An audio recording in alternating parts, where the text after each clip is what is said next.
අපි කතා කරමු. අපි එදා නවත්තපු තැනින් විෂාදය ගැන අපි කතා කර හිටියේ. එතකොට මම ඔයාලත් එක්ක කතා කරා ડિප්‍රෙෂන් කියන්නේ මොකද්ද? මොකද්ද වෙන්නේ ડિප්‍රෙෂන් එකේදී සහ කොයි වයස් සීමාවල් වලදීද කොයි විදිහටද ડિප්‍රෙෂන් අපිව පීඩනයට ලක් කරන්නේ කියලා. ඉතින් අපි අද කතා කරමු ડિප්‍රෙෂන් තත්ත්වයක් ඇති වුනහම අපි මොකද්ද කරන්න ඕනේ කියලා. එතකොට ડિප්‍රෙෂන් තත්ත්වය මම කියවනේ විවිධ හේතු නිසා ඇති වෙන්න පුළුවන්.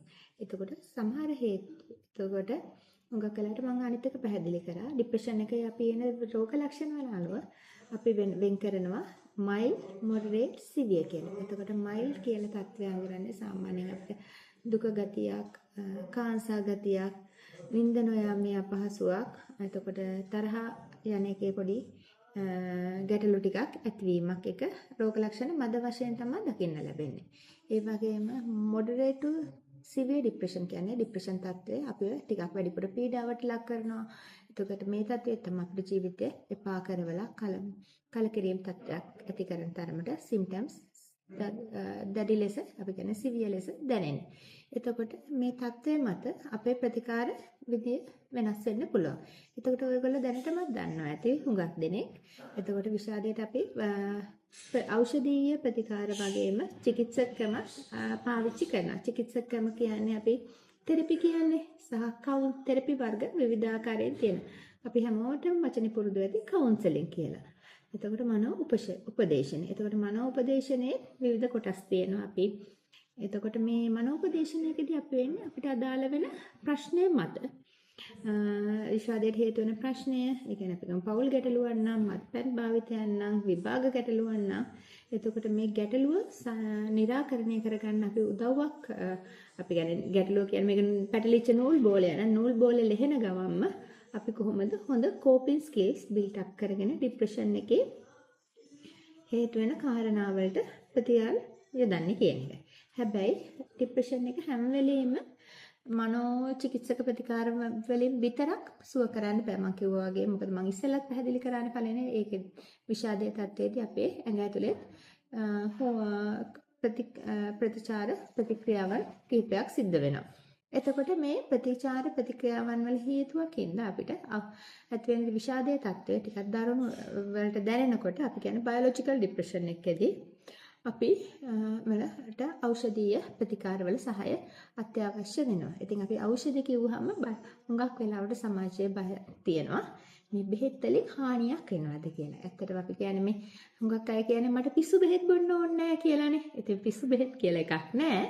ඖෂධ දෙන්නේ ඔයගොල්ලන්ගේ හිතේ ඇතිවෙච්ච ගැටලුව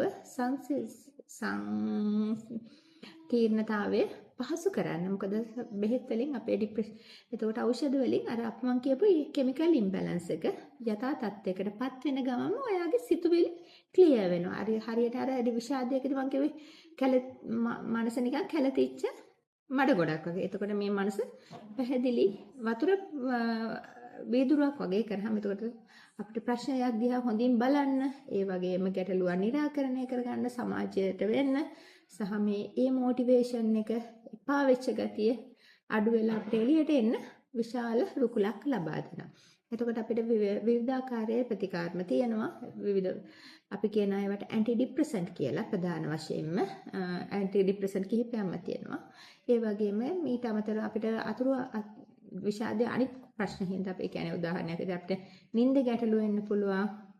ඒ සම්බන්ධයෙන් අපිට ඖෂධීය ප්‍රතිකාර ගන්න පුළුවන්. එතකොට කේන්තිය සම්බන්ධයෙන් අපිට ඒකට පොඩි ඖෂධීය උපකරණ කලාතුරකින් සමහර වෙලාවට අපිට මේ හිතෙනවා විෂාදයේ වුණත් ඕනම මානසික මේ අනිත් අය මේ අපිට තරහට කරන දේවල් දිකට පොඩි සැකසංකා ගතිය.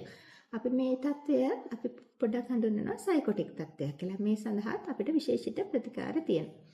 සමහරවිට එතකොට මේ සරලම විෂාදයේ හුඟක් වැඩි වුණා කියන සිවියර් ડિප්‍රෙෂන් තත්ත්වයක් වෙද්දී අපි කියන්නේ එතකොට ජීවිතේ එපා වෙලා කලකිරලා කෑම බීම ගන්න නැති ප්‍රතික්ෂේප කරන තත්ත්වයට අර මං කිව්වා වගේ අධික කලබලකාරී ගතියක් තරහක් එතකොට සහ විශේෂයෙන්ම පසු ප්‍රසව විෂාදී අවස්ථාවේදී අපිට ඉක්මනින් රිකවරි එකක් අවශ්‍ය වෙලාවේදී අපි මොකද බෙහෙත් වැඩ කරන්න චුට්ට දවසක් යනවා කවුන්සලින් වැඩ කරන්න ඊටත් වඩා ටික දවසක් යනවා. එතකොට අපිට ඉක්මනින් ප්‍රතිකාරයක් අවශ්‍ය වෙද්දී අපි අහලා ඇති විද්‍යුත් කම්පන ප්‍රතිකාර කියලා මේ ප්‍රතිකාර සඳහා යොමු වෙනවා.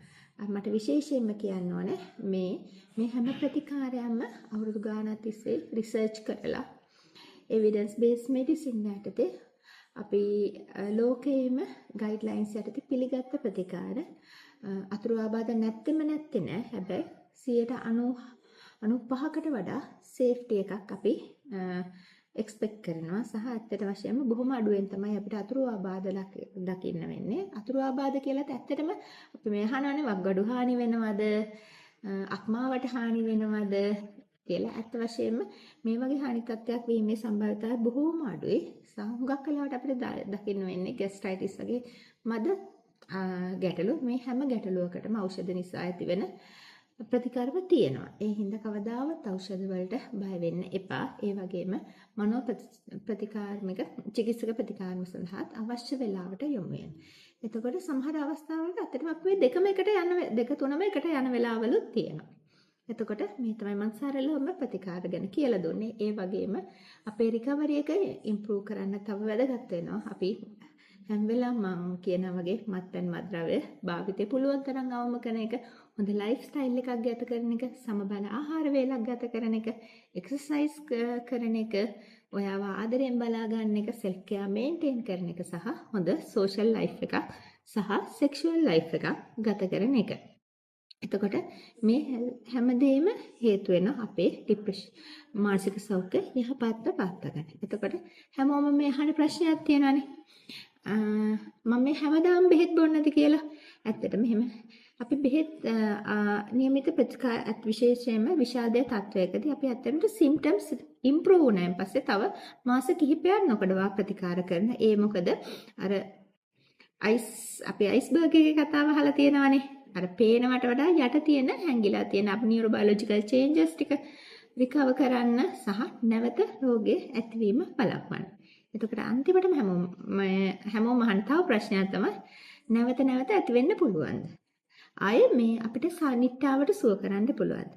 ඒකට චුට්ටක් අපිට මට දෙන්න පුළුවන් උත්තරේ සරල ඔව් නෑ උත්තරයක් නෙමෙයි. මොකද විවිධ හේතු අපි කතා කරපු හේතු ඉන්න නැවත අපේ හුඟක් මානසික රෝග නැවත ඇතිවීමේ සම්භාවිතාවයක් තියෙනවා. මම කිව්වා වගේ අපි નિયમિત ප්‍රතිකාර හොඳින් වෛද්‍යවරයා හෝ ඔයාගේ මනෝචිකිත්සකවරයා නියමිත කරන පරිදි පාවිච්චි කරලා ඒ වගේම මම අර කලින් කතා කරපු හොඳට සෞඛ්‍ය පුරුදු වලින් ජීවිතය ගත කරොත් හුඟක් වෙලාවට අපිට මේ රෝගය නැවත ඇති වෙන එක වළක්වන්න පුළුවන්. හැබැයි නැවත ඇති වුණත් රෝගයේ මූලික අවස්ථාවෙන් හඳුනාගෙන ප්‍රතිකාර පටන් ගැනීමෙන් ඔයාට වෙන්න පුළුවන් හානිය පුළුවන් තරම් අවම කරගෙන සතුටුදායක ජීවිතයක් ගත කරන්න පුළුවන්. ඉතින් මම හිතනවා මේ කරුණ ටික ඔයගොල්ලෝ හොඳින් අවබෝධ කරගෙන හොඳ සතුටින් ජීවිතය ගෙනියයි කියලා.